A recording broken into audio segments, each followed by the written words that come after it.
Tech Talk with Matthew Dickerson. Matthew Dickerson.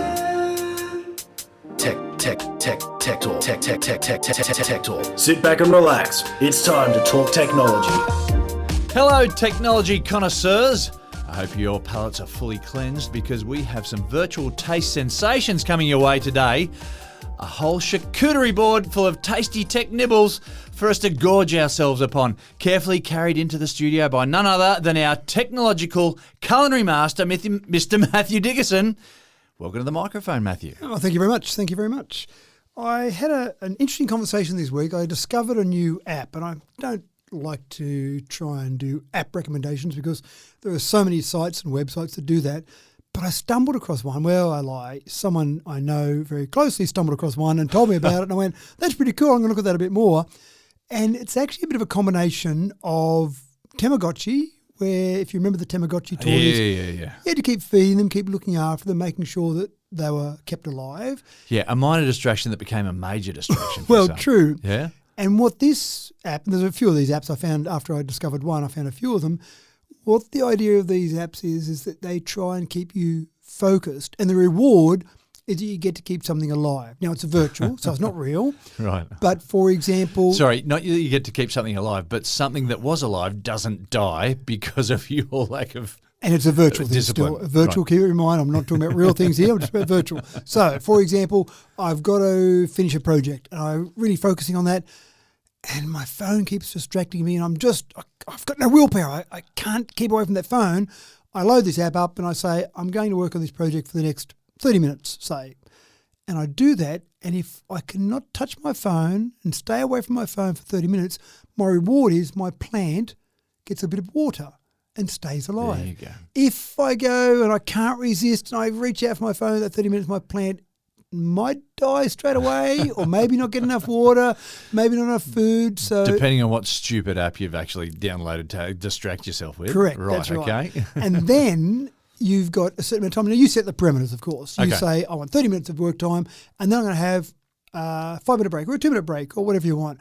And then, of course, if you go over your break time, your plant starts to wither and die or starts to suffer. So just like the Tamagotchi had to keep it alive, the idea of this is to keep the plant alive in one of them. So keeping the plant alive involves you staying away from it for a certain amount of time and then tending to it or doing something for a certain amount of time. So we're at the point now where we've got so little willpower that we can't trust ourselves to stay away. And we're going to zero in on our guilt complexes. And the irony here, of course, is that we're using an app to keep us away from our apps. There's something wonderful about that I thought about as I was looking at it, playing with it. So let me just get this right. I'm going to use this to stop me using this. There's something that's gone wrong in society maybe here. But for those people who can't stay away from it, there are a number of those ones out so the other apps are now going to start putting out hate mail on these apps that are telling you to get off the other apps. Leave us alone. Leave us alone. Let people play with us. But it is funny, isn't it, that we are at the point where we're so consumed by our phones. That's right. We just cannot put them down. We can't put them down. No. So, yeah, fascinating. Anyway, it's something worth trying if you're struggling with that. Well, in today's episode, we're looking at a wearable that will actually read your emotions, folks. So wait for that one for later. We're looking for new ways to get a seafood delicacy fix that may go some way to solving the problems with overfishing. And we'll look at the advantage of coating aircraft in shark skin, of all things. But more of that to come. Let's tear into this episode with a story that serves up sweet robotics for dessert. Now, what happens when you let a bunch of mechatronic engineers loose in the kitchen unsupervised? Well, you get robotic food. It's not enough that food should look good and taste great. These guys have got it to dance as well, and it's all 100% edible. Matt, this RoboCake is a modern wonder of the world. It is pretty cool. I can hardly wait till the next big celebration I've got where I go, I need a cake. Yes, and of course, it has to be robotic. A robotic edible on top is obviously an essential now. Yeah, and so you're not going to chip your teeth on any machinations or anything, like any little gears and stuff. Well, that was one of the things I thought of. I thought, well, how do they do that? How do they have something moving, some servo, some actuator, some arm? How do you put that in something edible? And I thought, well, maybe you could make it out of something that's hard. So bread, you could bake to be hard. So you could make something that was something like that where you baked it to be hard, but no. But if there's any moisture there, it's going to go soggy as well. Yeah, so you've got to be careful about that. So you have to use it straight away. So I looked at what they did, and they've got a few interesting things. So if you're interested, go and look for a video. Osaka, Japan, this just a couple of weeks ago was where they showed this off, Expo 2025. And the whole idea here was a bit of a collaboration. There's a project called the Robo Food Project, a European Union funded project. About 3.5 million euros were put into this a few years ago. Sorry, people thought, yes, we definitely need robotic food. Correct. Someone who was happy to put 3.5 million euros into it said, Right. this is the thing. It wasn't just you and I down at the pub Yeah. saying robotic food, hey, cool. I can think, it's a good novelty, but there's got to be if you're going to put that much money into it, there's got to be a bigger purpose. But anyway. You don't think a dancing gummy bear on a cake is a good enough purpose? Surely there seems to be a reasonable purpose. So they got together, they used some researchers out of Switzerland and Italy, and then got some pastry chefs out of Switzerland. And the combination now with the work they've done over 4 years, mind you, 4 years of collaboration, 4 years of work and millions of euros, you've now got to the point where you've got a few things. First thing is some LED candles that are powered by dark chocolate. So you can light them up as an LED and then eat them. The power of the dark side. That's right. Yeah. And I like my dark chocolate, so I now am convinced that it gives me extra power. So I'm happy with that. Good stuff. And that's one pretty simple one. But the one I do particularly like are gummy bears that dance. And so this is where we get back to those actuators. The battery, if you want to call it that in these, is made up of vitamin B2, activated carbon, edible electrolytes, which I kind of think most electrolytes would be edible anyway, and also quercetin, and that's an antioxidant that we find in things like apples and onions.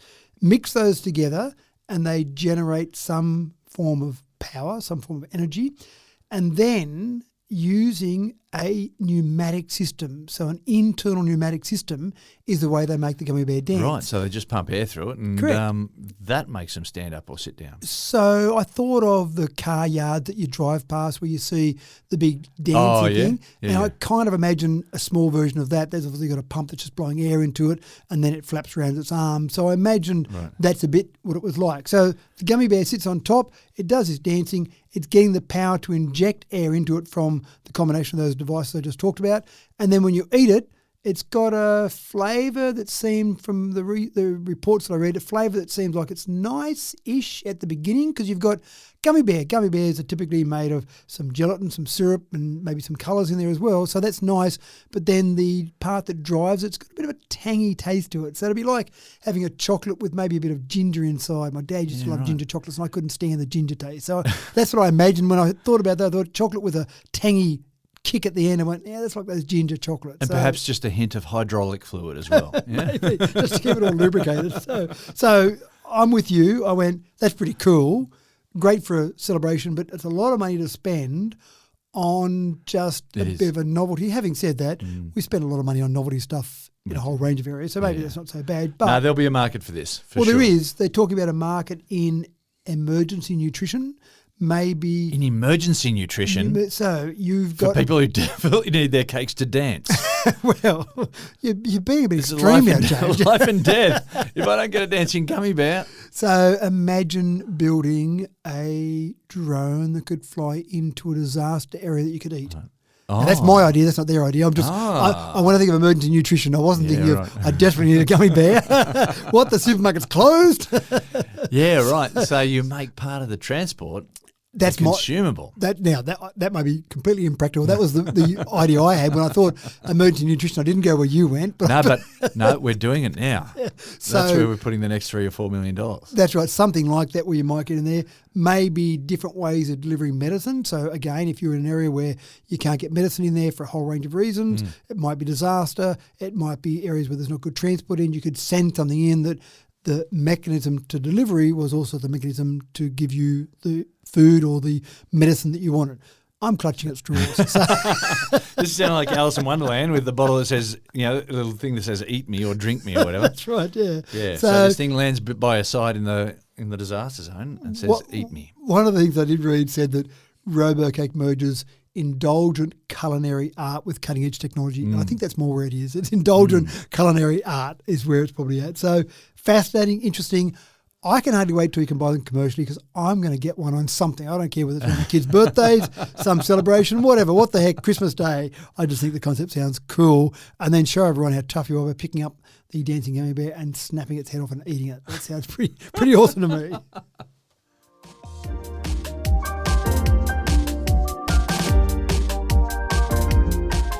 Portable battery power stations are becoming quite the must-have accessory these days. About the size of a full bag of groceries and about the same weight, they bring a level of convenience to your life that you never realised you needed. Matt, I was given one as a Christmas gift several years ago and had no idea how I was going to use it. But I've got to say, it came in very handy, or has come in many, many times. Yeah, right. Yeah. So what's been the most common thing you've used it for? Well, probably I've had a puncture on a tyre on a lawnmower, ride-on lawnmower.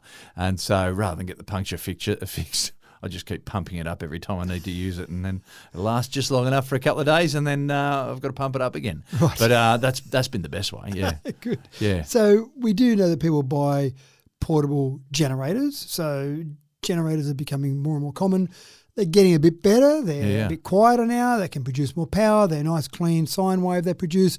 But you're still pumping rubbish into the air. You're still burning petrol to use them. Yeah. So not ideal, but quite convenient for a whole range of uses. And that's really where we're headed with these.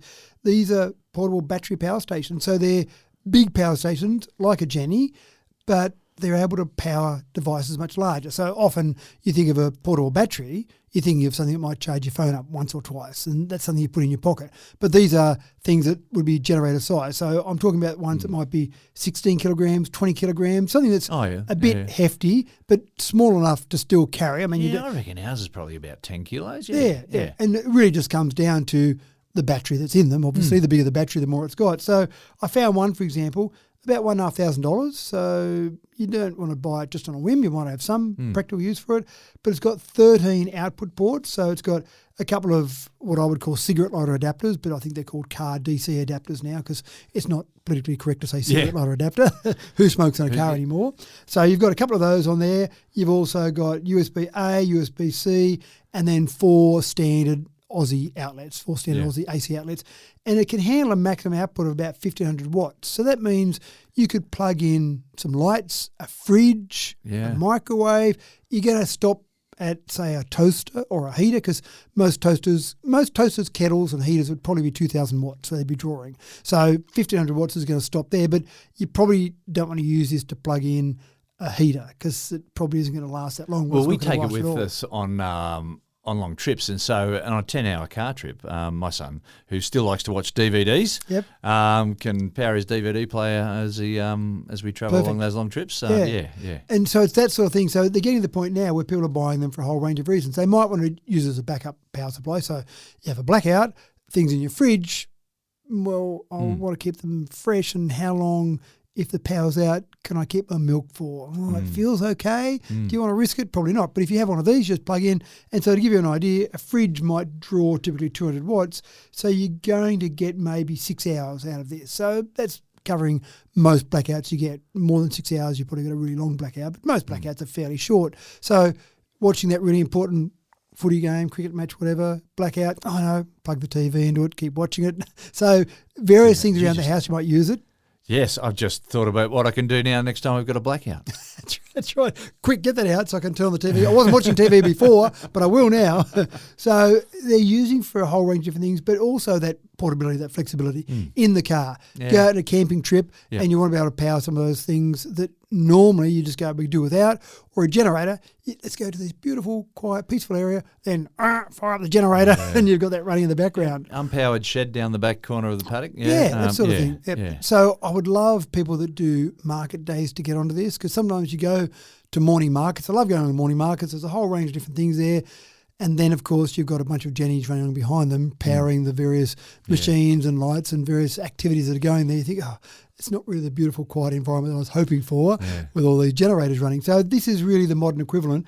What you're getting, though, the important part here is that you're getting lithium iron phosphate batteries, which are getting better in terms of their density, charge density, better than, say, lithium ion batteries. So you're getting different types of batteries. So that 16 kilos now that might give you, say, 1.2 kilowatt hours, you're going to get more out of that for the same or less weight. So lugging around 16 kilos, not that convenient, but you're getting a reasonable amount of power out of that. But as we keep going forward, we're getting more and more. So this is really the modern Jenny, rather than having to plug it in. The disadvantage, of course, is once it goes flat, then you're kind of stuck a bit. Whereas a generator, you can put more petrol in. Yeah, but, you just keep it lasts so long and you just keep it charged up as much as you possibly can. Yeah, that's right. And depending on what you do, if you were someone who ran a market stall and you need a certain amount of power for 5 hours on a Sunday morning, then you know whether this one will work or not, or you buy a bigger one. Yeah, so that's right. I think it's a much nicer alternative.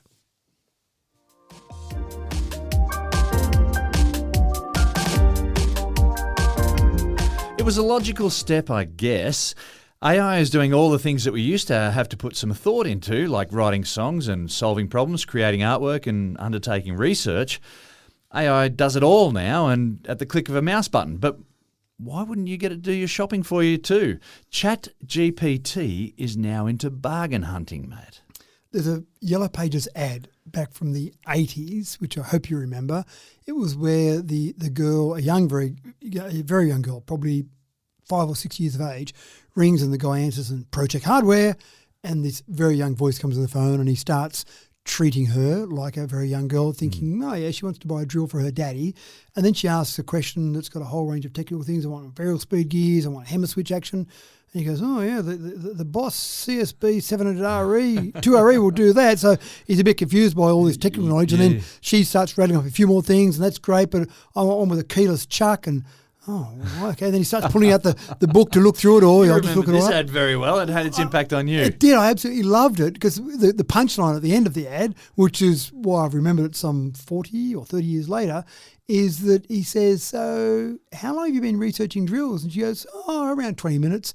And, of course, up comes the ad at the end, shop smarter, Yellow Pages. Yeah. And what I loved about that ad, which I find myself doing sometimes, is you become an expert, in inverted commas, pretty quickly when you start talking to people who sell these different items. So if you're looking around for whatever it is, blue widgets, and you start making a few phone calls, and I'm going back to the old days here, you picked out the Yellow Pages and you'd learn something from the first guy and he'd say, oh no, you've definitely got to get the blue widget size 20. That's the only one to get. And you go, okay, right. And you don't go and buy it off that guy. You ring the next guy and he starts talking about, well, the size 21s are common, but they've got an issue with, and you suddenly learn a bit more. And after you talk to 4 or 5, and so just like the young girl on the ad, you're suddenly quoting all these stats and specs to people who go, wow, you know your blue widgets, don't you? And you go, well, I didn't 20 minutes ago.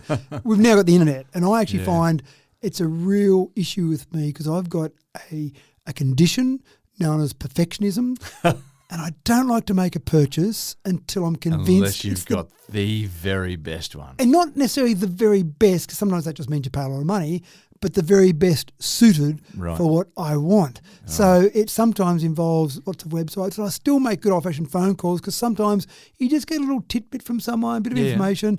So you go through. So to buy something simple, I can suddenly spend hours doing the research on that because I want to make sure I'm getting all the information and getting it all gathered together. It's like a research project for me, and then make the final decision because I don't want to get buyer's remorse the next day. I don't want to go, oh, what? I missed that thing. I could have got that one. Yeah, have someone come up to you and go, oh, you bought that one. Why'd you buy that one? Yeah, don't say that to me. That's the worst, the nightmare. It is. So now ChatGPT is at the point where you can start to use ChatGPT for your purchases. Now, this is a major problem for Google and Facebook because at the moment, and let's face it, let's be real here, it's probably not going to stay this way, but at the moment, ChatGPT is not paid any money by any advertisers to go and promote a certain product.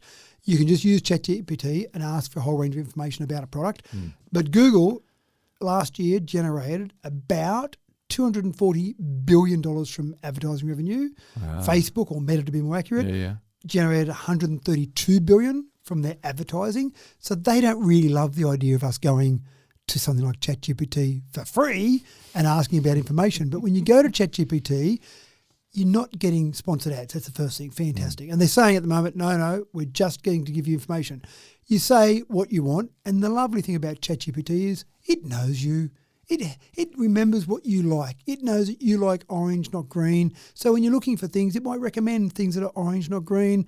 It'll remember your preferences, and then you can give it information in a contextual format, and it will give you information back that's relevant to you. So it's doing that, chasing around the phone calls, all the rest of it for you.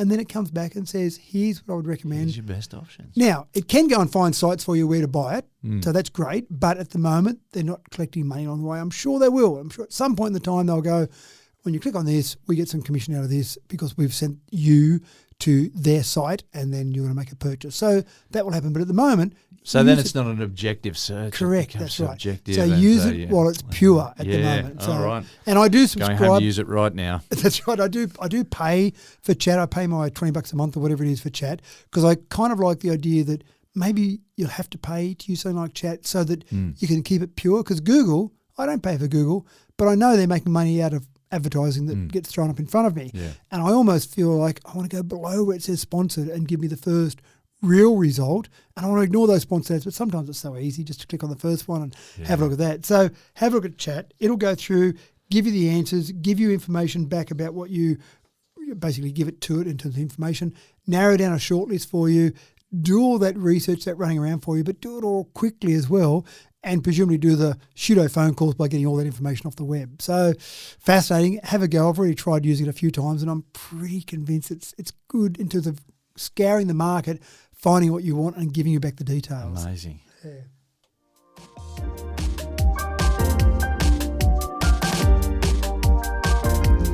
The EV market is now coming at all angles to drag the EV hesitant into ownership. And when I say all angles, I mean all angles. Slate Auto is an EV startup company that's taken a novel approach to building an electric ute. And as a tribute to your grandpa's old stripped-back bare-bones farm ute, there is very little that's fancy pants about this new Slate truck, Matt. It feels like a bit of the battle of the multi-billionaires to me. Elon Musk obviously is backing Tesla. Many people think he started Tesla. He didn't. No. He saw it and went, I think that's a good company to invest in, and threw a bit of money their way, and then now is basically taking control. Jeff Bezos, another man with a few too many billion in his back pocket, obviously from Amazon fame, has decided to back Slate Auto. Now, Slate is taking a slightly different approach. Tesla took the approach of let's give people everything, let's give them the flashiest car they can possibly get and cover up the cost of the battery. Because some of the extra features you get in a car, we all know the $1,000 extra for that feature probably costs $20 to add. Or some cars, we've done a story before on BMW, who actually build all their cars with the same heated seats, and it's just a matter of whether you pay for the heated seats, whether that feature gets turned on or not. So we know the manufacturing process is probably pretty cheap to add those features on, but the Tesla approach was cover up the cost of the battery by all the extra features you're getting. That's fine, that worked at the time. Slate Auto says, let's take a complete minimalist approach, because Jeff Bezos says, sure, Elon's taking care of the rich people, but I want to take care of the everyday man, says Jeff Bezos with billions of dollars in his back pocket. And so the Slate truck, and I apologise to the non-American listeners, truck obviously means ute in normal terms, but in America they call their utes trucks. I get confused because I call a truck. I think of a big 18-wheeler, a big semi-trailer as a truck, but of course in America they call it a truck. So they've brought out a truck that's priced at about US 20 grand, so maybe 30 grand in Aussie dollars. So that's not too bad. Now the way they've done that is they've literally said, we're not giving you anything flash. So you're getting no stereo, no infotainment system, not even power windows. I'm not sure what people would do with a handle and a winder on a window. They'd look at that and go, where's the button? How do I press the button on this? On this EV ute. That's right. Yeah. So they've really taken this minimalist approach, which I love the idea of. It sounds like the Flintstones movie. It does a bit, doesn't it? It's interesting that they've chosen Slate as the name. Yeah, there you go. Yeah, maybe that's it. I hadn't thought about that. So the base model, that I said about 20 grand, is not huge range on it either. So you're getting about 240 kilometres of range. But again, for a tradie that wants a ute to run around their community, they're probably not getting on the road and going on a big long trip. They're probably just going from job to job, and the ute sits there at most job sites most of the time. So you've got that. Now, there's a couple of things here as well with their specs. So 0 to 100 in 8 seconds. That's still not too bad. Now, most people start getting excited about EVs because they go 0 to 100 in 3 seconds. But 8 seconds, if you had I had an old V8 ute many years ago when I first got my licence, and it was a powerful, loud, noisy thing that did 0 to 100 in about 9 seconds. I thought it went like the clappers at the time, but of course I've researched it later. I went, it wasn't that fast. So 0 to 100 in 8 seconds is still okay. The other thing I like about it is its top speed is 145 k's an hour. Now, I have no need to go 145 k's an hour. I have no need to go 220 kilometres an hour that most vehicles will go. And unlikely to need to go that fast in a work truck. Exactly right. And let's face it, if you do 145 and you get caught, you haven't got a licence anymore. No, so right. Yeah. I always laugh when the speedos on a car show 200 or 220, and it's one of the specs that manufacturers always seem to put in their top speed of 239 kilometres an hour. You go, when am I going to use that? Yeah. Unless I live in Germany and drive Germany an Autobahn, then I'm not going to use that in practical terms. So it's actually someone has said, let's just give people the basics of what they need and not put fancy features on. So 240. It's like the mobile phones that only make calls and take text messages. Exactly right, yeah, because some people just go, I don't want the fancy features. This is a revolution in technology. It is. It's Going backwards in to many forward. different fields now. This is blowing me away. It is. So the base unit's got 57 kilowatt hour battery. As I said, that's about 240 kilometre range. They realise that range might be an issue for some people, so you can buy the 84 kilowatt hour battery, which gives you about 400 kilometre range. So there's that. But in general, it's just about a nice, simple, affordable design. And I talked about it before that I ran into a guy not literally, just bumped into someone who was charging, who had a BYD ute, which is a plug-in hybrid. It wasn't a pure EV, but he loved this. When I was charging up at a supercharger, he was talking about it to me and loved the power points in the back. And just 2 days ago, I was at another charging station and saw a guy with a BYD SUV, so not the ute, but same sort of experience. Yeah. Loved the plug-in. I use the battery most of the time, and I love the power points in the back of the canopy there, so I can use those. So in this scenario, I can just see tradies going, I want something simple. I want something I can plug in my tools in the back of it. I only do 50 kilometres a day, so 240 kilometres is fine. Maybe I'll go the slightly bigger one. But the important part as well is they've still gone for all the modern safety features. So I've got forward collision warning, active emergency braking, 8 airbags in the cabin. So in general, you've got the things that you want to have in there in terms of need, but you don't have all the fancy features. And if you want to listen to some music, leave your AirPods in and have your phone playing, and then you can listen to music while you drive with that. So and get used to literally winding down windows. But the other thing is, I thought about that. How often do you wind down your window? What do you wind down your window for? If you go, I don't buy Take the whole takeaway thing food. out. Don't even have. Forget windows. That's right. Nothing at all. But sorry, if you went through a takeaway, I mean, I don't eat takeaway food, so I don't drive through the various big food chains. So you might need to wind any window for that. But apart from that, you don't. No, guaranteed. As soon as they take away the winder for the window and the window just stays up all the whole time, that's when you need the window down. Yeah, true. That very day. That's right. So I love the idea. Amazon is still backing, Jeff Bezos' Amazon is still backing EV. They've got 20,000 electric delivery vans already, and their target is 100,000. So maybe there's some cross promotion here that Jeff Bezos is doing and putting Slate trucks into Amazon. But I love the idea. They're coming out your way.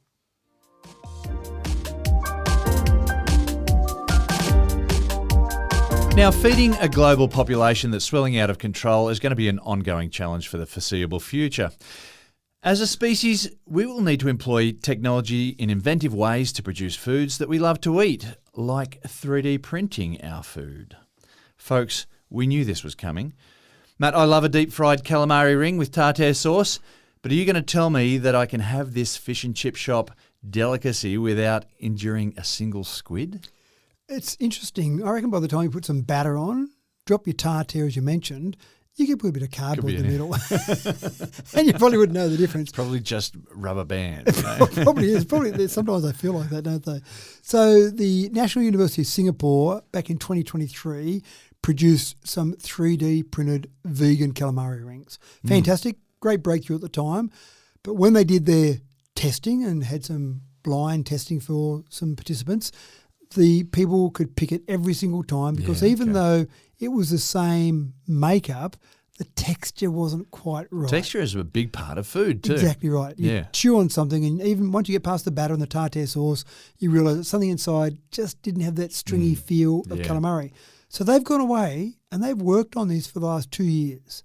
And after 2 years of working on that, they've now got their new 3D printer calamari, new and improved recipe, a realistic texture.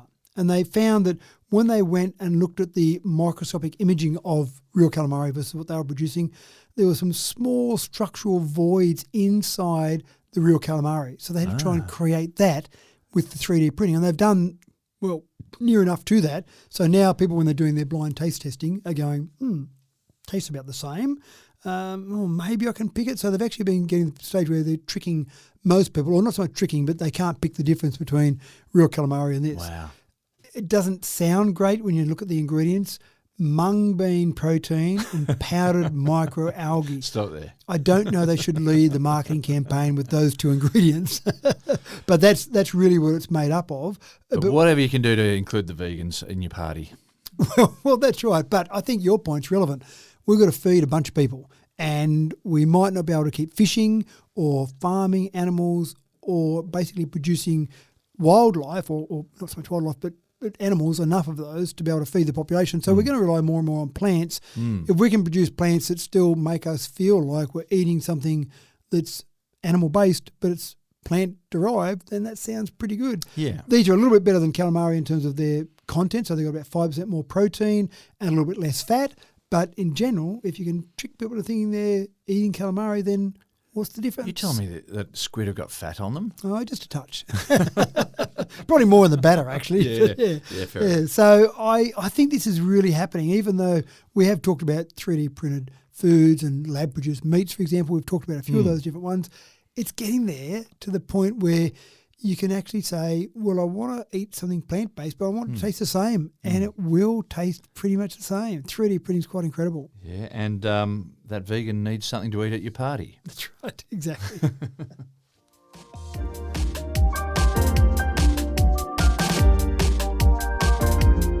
Now, I always thought that charging people to use Wi-Fi was a bit on the nose, especially so in 2025. Surely everyone can get it for free. Now, if you have been following the news, then you might have heard about how Qantas has come under fire for a number of misgivings in recent times. Perhaps offering free Wi-Fi now is a bit of an olive branch to patrons. But do we still call that super generous, Matt? Well, I'm actually I don't care if I have to pay for it. I just want them to have Wi-Fi on the international flights. It's one of my great frustrations with Qantas. You fly domestically, you've got Wi-Fi. Pay for it free, who cares? Because they don't charge you much anyway, but it's just a way to keep in touch because you can't be out of touch for a couple of hours, James. You can't, it's a long time you can't thing. lose connectivity. And on international flights, you fly Emirates or Japan Airlines or United. They've all got Wi-Fi on the international flights. Some you pay for, some free, but you jump on a Qantas plane and I've got a lot of confidence, a lot of faith in Qantas. They've got a wonderful safety record, but you jump on one of their flights, go international, and you don't have access. Now, I get a bit annoyed about that, but I live with it. But people on the ground who are associated with me get more annoyed because when I land and then I get access to some internet again, I synchronize all my emails and then they get bombarded with 20 or 30 emails at the same time rather than getting them spaced out over the length of the flight. So this is more for those people on the ground than it is for me. But finally, they're getting to the point where they've now launched free Wi-Fi on flights to Hong Kong and Singapore from Australia. And finally, we'll get some trans-Tasman flights later this year and Europe later this year. So it seems like they're catching up to the rest of the world. When you stop and think about it for a second, though, what I love about the technology is we've progressed. For most of them are still using geostationary satellites. So you've got satellites, we've talked about it before, approximately 36,000 kilometres above the Earth. The satellite stays, in relative terms, above our spot on Earth. So that stays there. But then you've got a plane that's flying about 900 kilometres an hour, going across that geostationary signal and being able to pick up that signal and give you some type of connection. So that's pretty impressive to me. I think of we're sitting here stationary, we've got internet access, and then you get in a car and you're going along. But now we're up in the air at 30,000 feet at 900 kilometres an hour. Sorry to mix imperial and metric. and then picking up that.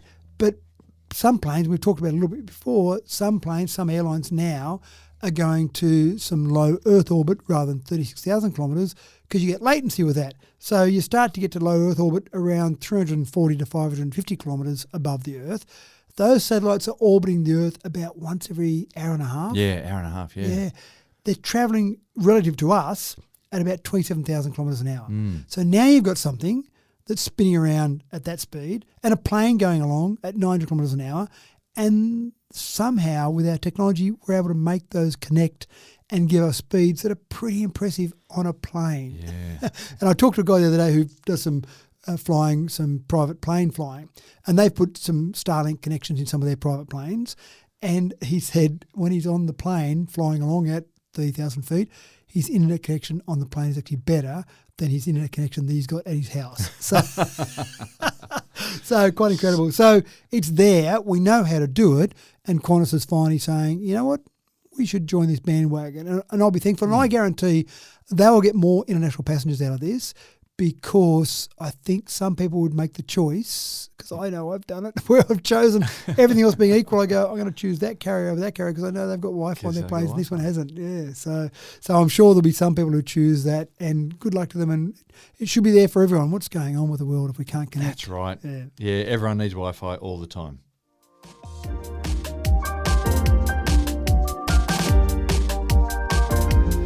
Here's another story from the files of technology born from the natural world. Now, if you've ever seen a shark swimming, then you'll have noted the effortless movement. These huge bodies go from cruise mode to chase mode in a heartbeat, and they cut through the water seemingly without resistance. So it would make sense for aeronautical engineers to lean into that shark skin model when they're designing the fuselage for their aircraft, Matt. So water's actually interesting. I was thinking about this the other day. Water, I was thinking about it because I was looking at this story, but water, when we're underwater, creates incredible drag on us. So we've got all this surface area of drag around if we're a shark or we've got a boat or a ship in the water, all this drag. But then if you look at a Formula One race and you've got tyres on the road and a bit of wet track, suddenly it's very slippery. So in that case, it's like water reduces the friction, minimises the friction, but you put water all around us and it maximises the friction. So water's a bit of a tricky beast. It's the most inconvenient. We want less friction underwater. Well, you still need the water underwater for thrust as well. So you need to be able to push off on it to be able to get yourself going, but then you don't want it to drag you too much. So you want the friction at the back to be able to give you the thrust if you're a tail fin, for example, but you don't want it at the front of you for the resistance going through. So it's a tricky one. But when you look at a shark, they've got these microscopic grooves on the shark skin that actually reduce the drag on the surface. If anyone's ever felt shark skin, it feels really smooth one way, but really rough the other way. Yeah, so quite fascinating. And how many times we talk about this, we, as in the global world of science and research, looks at nature and says, hey, that looks pretty interesting. I wonder if we can use that. And that's exactly what they've done here. They've looked at shark skin and they said, well, if we can take that same concept with some microscopic grooves and put that on an aircraft, maybe we could reduce the amount of friction. So they've tried that and they've done some tests and they've found a 4% improvement. Now you go, 4% big deal, but when you talk about spending hundreds of millions of dollars on jet fuel, maybe $1 billion or more on jet fuel a year, and you get a 4% saving, that adds up to a few dollars. So that's exactly what they're doing now. They've done. And does it also equate to a decrease in time for flight as well? Well, at this stage, they probably get to the stage where they're flying below Mach 1 from a sound perspective. Yeah. So I think the airlines that fly along at 900 kilometres an hour could go a bit faster, but they're probably getting a bit too close to the speed of sound, so they probably stay there for that reason. So there was nothing in the article I read about getting there quicker, because they're probably at that sort of natural limit now. It's just about cheaper. More efficient, if you like, less power or less energy being used to get from A to B. So when you look at so this was an Australian company that came up with this, Australian company called Microtau, Microtau, and they've done a deal already with Delta Airlines in the US and Jetstar here in Australia to test the technology. So they've started trialling the patches on Boeing 737 and Jetstar's doing them on Airbus A320s. So essentially they put patches, not across the whole plane, not across the entire surface, but patches on different parts of the plane in obviously some sort of scientific way, not just throw a few patches here and there. And then based on that, they're doing more testing to see what the best outcome is. Obviously, they've done a bunch of wind tunnel testing. But I actually wonder about the passengers who are walking up to a plane, and I get a bit nervous sometimes when I jump on a prop plane, and just where the propeller spins, there's usually an extra piece on the fuselage that's riveted over the top of just that area. Yeah. And I think, so did the propeller come loose one day and it flew into the side of the plane? Do they do that as a precaution? I'm just not sure. So now imagine me walking up to a Delta Airlines plane or a Jetstar plane, and I'm seeing patches, not just one patch in a certain spot, but these almost random patches over the plane going, did this have some sort of explosion or did someone throw a hand grenade at this plane? Why are there patches all over it? And I'm sure have they fixed it properly? That's right. What's the glue around there? Can I check those rivets? So don't be alarmed, folks, if you get on a Delta plane or a Jetstar plane and you see patches on there. This is all part of the testing that they're doing. And if they can do this, obviously, a bit like the wing tips on planes, once someone did wing tips, I went, no, it seems better. Then before you knew it, All wingtips. planes. Yeah, and it's. I reckon it seemed like it was overnight. I remember reading about wingtips, researching them. That was interesting. And I saw a plane with wingtips, and then every plane I got on after that seemed to have wingtips. A bit of confirmation bias, I'm sure. But once you get into something like this in the aircraft industry, once it's proven, then everyone wants to be on it. So good luck to Microtower. If they can prove this and prove it to be cost effective, then absolutely you'll see planes with patches all over them, which might be quite fascinating. And to the best of our knowledge, no sharks were injured in the making of this story. Hopefully not. No. I haven't checked with the sharks. It's not real yet. skin that they're sticking on the outside No, I of the hope not.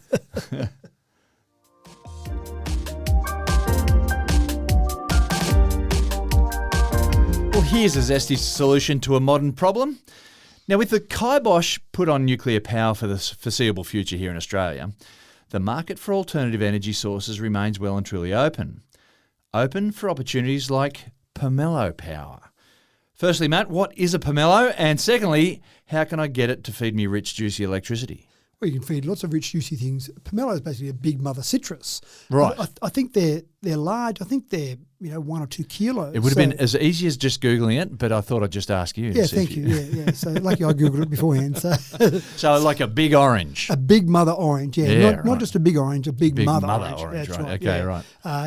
At least 5 oranges is in terms of the weight equivalent. Okay, you're right. How many swimming pools? Yeah, exactly. Point. So what do you reckon orange weighs? Maybe 300 grams? Yeah. 400 grams? Yeah. So I reckon these things are about 5 or 6 oranges built into one. Wow. So they're big, but okay. part of the problem, but now part of the solution, is the fact that up to 50% of the total weight of a pomelo is the skin. So we cut the skin off to get into the juicy fruit in the middle of all that. And that juicy fruit's about the size of an orange. Probably, by the time you get rid of all that skin. So why not use some orange skin, or pomelo skin, for electrification? So they use triboelectrification. And we've talked about triboelectrifying things before, where you've got triboelectric layers. And essentially when you pair the peel of the pomelo, enough P's in there for me, with a plastic polyamide film, you actually get 2 triboelectric layers, and the movement between those two actually generates electricity. Wow. So using that now, again, I don't know we're going to replace nuclear power stations with it. I think we're going to do small things. So basically you could have something to generate a small amount of power. But I wonder if this is really cheap, a really cheap and easy way of getting electricity. It sounds clumsy to me. I've got to peel that big, that big juicy fruit, and then go and get the pomelo and just put it into a nuclear power station in the backyard. That's right, why not? So you'd probably use it for areas a bit like the disaster areas we talked earlier about. You'd use it in areas where you couldn't easily get some power. You could actually use something that was natural and maybe was grown in that particular area and generate electricity.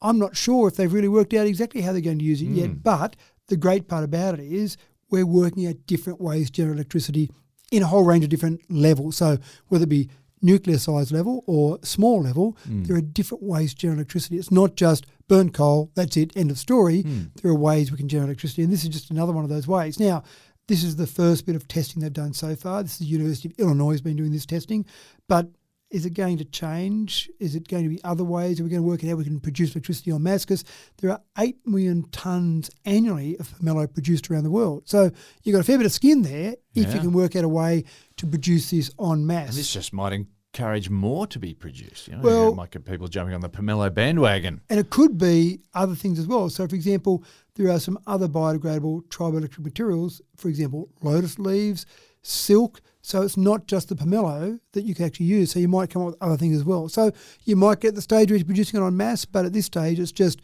look at this is fascinating. What can we do with this? How can we use this in a practical sense? Is it worth exploring? Sure, let's look at it and then go further from there. So quite fascinating. Very good.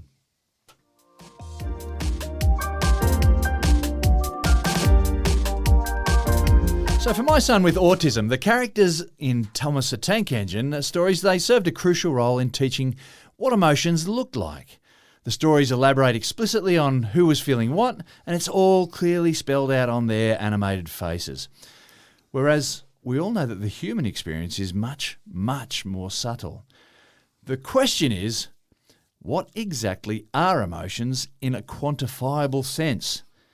Matt, you may have something of a Band-Aid solution for that problem at least. Oh, please, you're killing me now. You're killing me. There is something that's a Band-Aid size solution. Exactly. Well done. So we've got the ability now with technology to measure a whole range of things. And I've told the story a million times about people saying many years ago, oh, you'll never have something you put on your wrist that'll measure your heart rate. A watch, for example, you always need a chest band for that. And, of course, now we have watches that measure a whole range of things in addition to our heart rate. Exactly. So we've now got to the stage where some researchers at Penn State University have got something that is the size of a Band-Aid that can measure skin temperature, perspiration levels, heart rate, and blood oxygen saturation. So you go, well, that's great. Well done to you. What are you going to use that for? What's the point of all that? I've got a watch that does my heart rate. I can tell if I'm sweating. Who cares about the rest of it? By using these, and of course the power of AI, by doing a whole range of testing with people, what emotion are you feeling now, and then feeding in your readings, if you like, from these 4 different areas, AI can start to identify, I know what you're feeling now based on those 4 settings without you telling me what you're feeling. With enough data, a large enough data set, then I don't care if you don't want to tell me how you're feeling. I already know how you're feeling because I can measure these 4 parameters. Yeah, wow. So a bit like a lie detector test, we see it in the movies all the time. We can't use it in the court system in Australia, for example, a lie detector, but in the movies it's always used. You know, put me on a lie detector, you'll see I'm telling the truth. Yeah. But again, a lie detector is trying to sense some of these things in your body where you're not saying what you're really meaning, but your body might pick up that you've got some sort of stress levels because you're telling a lie. And it's similar here where by measuring these things, it can tell what emotion you've got. Now, in the testing up they've done, the feeding in of a bunch of data, then they brought in subjects, don't tell us how you're feeling, we're just going to try and pick it up. They might show them different pictures, they might talk to them in different ways. And at this stage, from what people are saying, assuming they're being honest, and what the system is picking up, they're getting about 93% accuracy rate. So I started thinking about a psychologist or a psychiatrist dealing with various people, dealing with patients who may be not wanting to give away a lot of their emotions, maybe stick the sticker on you, now let's have a talk. There are times when the court says you must go and talk to a psychiatrist before we can go to the next step. And I think if I was a psychiatrist, that'd be incredibly difficult for me to have that conversation with someone when you don't want to give me anything. Or, more importantly, you might be trying to portray something completely different to suit what the court wants to hear rather than what we need to hear as the actual outcome. It could just be some people that are a bit problematic and don't know how they feel themselves and just picking up from that. But getting to the stage where you can measure it, don't tell me how you're feeling 0 to 10. Don't tell me your pain level 0 to 10. I'm just going to stick this sensor on and I'm going to use a huge data set to basically feed that information in to see how you're feeling about things. Yeah. So for mine, what I find really, really interesting about this is that, your heart rate is a very interesting thing to know if you're exercising and whatnot, and skin temperature, all those different parameters that you were talking about. Sorry, I've dropped them. There's moisture on the skin, so detecting sweat. Those are interesting on their own, but to actually stitch it all together and put it together for this purpose, this is a really interesting development. So there's a whole new area called emotional AI wearables. Not wearables anymore. Wearables were so yesterday. We now need to subcategorize our wearables. And your wearable can tell you how you're feeling. That's right. So even if you don't know. Emotional AI wearables are the thing. So forget the mood ring, the old mood rings of the 80s where they just change colours randomly, I think. That's right. So this will be actually a real mood ring or not a ring, but a real mood device. So it's going to be fascinating, isn't it? Imagine all the data. But then I wonder, where does this take us? That's right. We sort of had a bit of a speculation there, just as you were speaking. But well, where all this data goes to, imagine going to your insurance company and saying, I just need to redo my life insurance. And they say, well, you've actually. Been quite down lately, that's right. Yeah. Don't listen to that AI tool. What would it know about me? I'm really happy, okay? So it is a fascinating area, but more and more we'll see of this the wearables market and the subcategories of that. And that's all there is for this episode, folks. This tech cheese board has nothing left but some water cracker crumbs and half a wheel of blue cheese, as there always is left over. Thanks for another excellent serving of Tech Talk, Matt. Thank you. And I am going to go and find where I can buy these bouncing bears. I'm going to ask ChatGPT where I can buy some edible bouncing bears. They're not for sale yet, but I'm sure ChatGPT will find some for me because I want them. I'm just going to have a birthday just for the sake of it so I can have some of these on top of it. And thanks for tuning in to Tech Talk with Matthew Dickerson once again. It's a tidy little podcast that fits neatly in your pocket for the ultimate convenience. And I'm your host, James Eddy, bidding you a delightful and productive week. Don't forget to drag a friend along for our next episode in 1 week's time. Until then, take care and all the best to you and your family.